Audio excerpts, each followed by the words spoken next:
Happy Friday to you and yours from the Rock as everybody is working for the weekend and the Marlins are looking to work off their two-game CPL losing streak and their two-game skid against the Greenville Yard Gnomes, who they welcome to the Rock tonight. Trey alongside Lance Williams and Christian Doms getting you set here on the Marlins pregame show. Nick Searce, a sixth-year graduate from Rochester, New York, just wrapped up this past spring at American International College. The utility man was all NE10 in the utility position.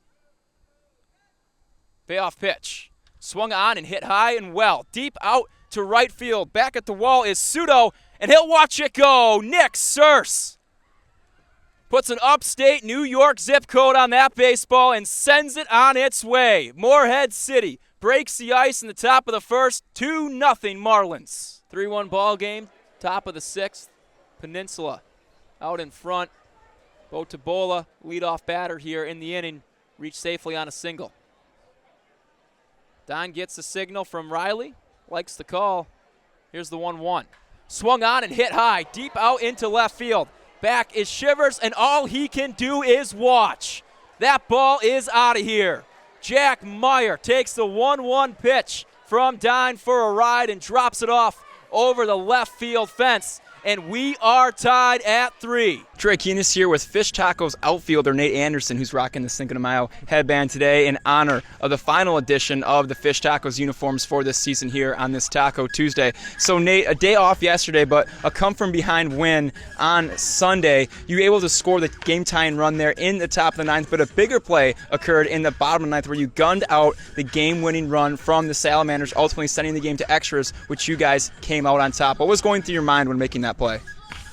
We had a mound visit, and we talked to the outfielders before, and we said, get as shallow as you're comfortable throwing a dude from, and that was like my absolute maximum range. And it's a do or die. I call it a do or die. You got nothing to lose. If you don't make the throw, you lose. So threw up a prayer and hope, and kind of like a Hail Mary, and it worked, and fortunate enough to come back and win in the 10th. Yeah, certainly paid off, and you guys ultimately coming back, as noted, winning that game 5-2. So moving on to the offensive side of things, you're currently riding a 5-game hitting streak coming into tonight's contest against the Salamanders. This is the third time this season you fostered a hitting streak of at least 5 games. What's been key to your success at the plate this season? Just confidence. I've been in college a long time now. I'm done with college. And just trusting my ability. I come out here for a reason every day. I feel like there's not a pitch a guy can throw by me, and that confidence takes me a long way. So moving on to bigger picture offensively, in that game against Holly Springs, that double you had in the ninth was your 34th hit this season, and that's your 34th hit in just 23 games here in the summer of 2025. That ties your total from the summer of 2023 of 34 hits, which took you 30 games to reach that mark. What's been the difference, or rather, how have you seen your game progress from that summer of 2023 to the summer of 2025 now? I would say I know who I am as a player more. I know what I'm good at, and the game's a lot slower for me. You know, I'm good at having a feel for maybe what pitch is coming next, moving around the outfield, stealing bases, picking a pitch to run. Just through playing a lot, you get a better feel for what you need to do and have an idea of what's coming, and it makes it a lot easier to just go be yourself and go play free.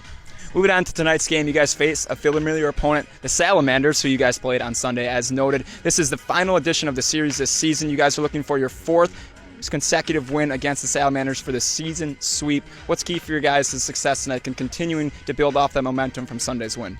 It's hard to sweep a team in 4 games, I'll say that, but if we can pitch well, throw strikes, limit the freebies on defense, and have quick innings on defense and hang out in the dugout for a while.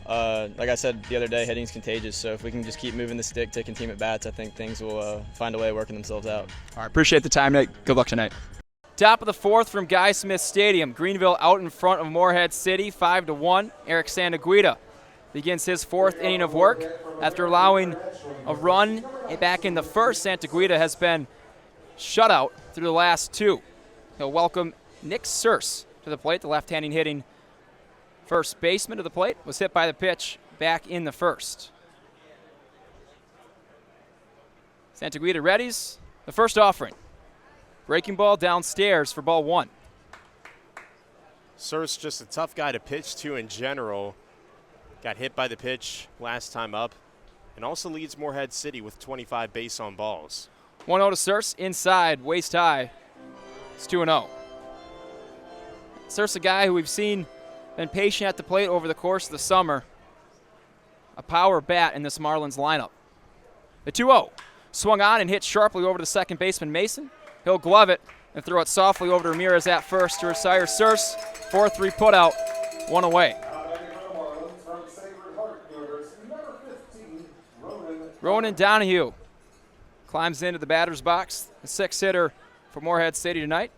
Donahue 0 for 1. Santaguida gets a signal from Rickabow. The throw home. Swung on and popped up foul out of play over the top of the Marlins dugout. Donahue, definitely a guy who has had his ebbs and flows this summer with Morehead City, but he has come up big in certain spots, third on the team in RBIs with 22. 0-1 to Ronan. Slider away for ball one. Donahue comes into tonight carrying a 3-game hitting streak. Santaguida readies. The throw home.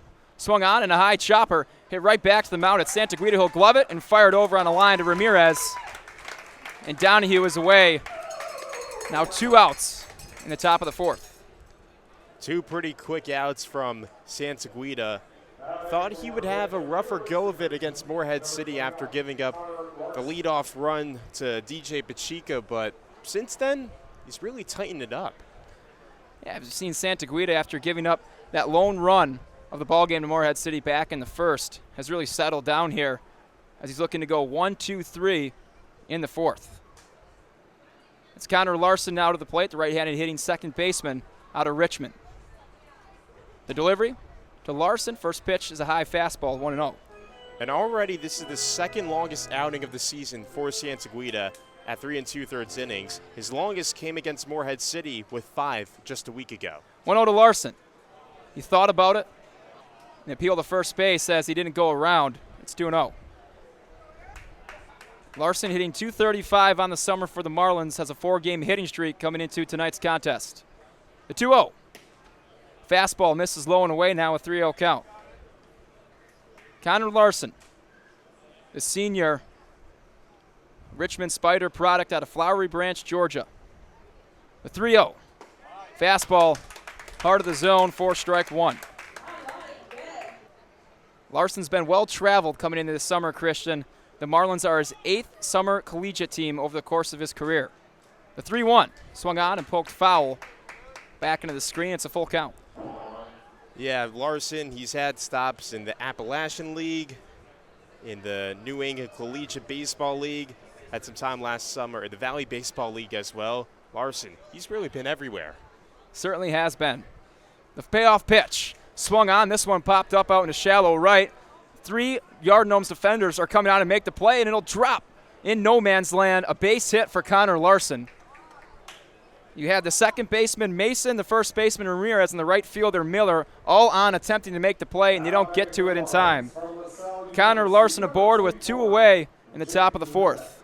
And although it was definitely a weaker hit by Larson's standards, you still have to give a lot of credit to Larson. He's stepped it up the past few games for Morehead City. Now 5 games in a row, the second baseman has recorded a hit. You certainly want your bats to be hot come this time of the summer, and Larson has done that. Jaden Novak to the plate. First pitch, Novak takes a fastball in the zone for strike 1. Novak 0 for 1 tonight, flew out to right. His first at-bat in the second. The 0-1. Another fastball, this time it's downstairs, 1-1. Novak in just his 5th game this summer for the Marlins. Joined the team this past week. The 1-1. Novak thought about it. Did he go around? He did. It's 1-2. Novak heading to play for the Explorers of LaSalle after spending his past freshman season at the College of Charleston. Originally from North Haven, Connecticut. The 1-2. Swung on. Slow chopper. Off the mound will go Santaguida. He'll scoop it up and shovel it over to Ramirez. A 1-3 putout to end things here in the top of the fourth. Still a 5-1 ball game. Greenville out in front of Morehead City. That'll take us to the home half of the fourth. Don't go anywhere. This is Marlins Baseball on the Marlins Broadcasting Network.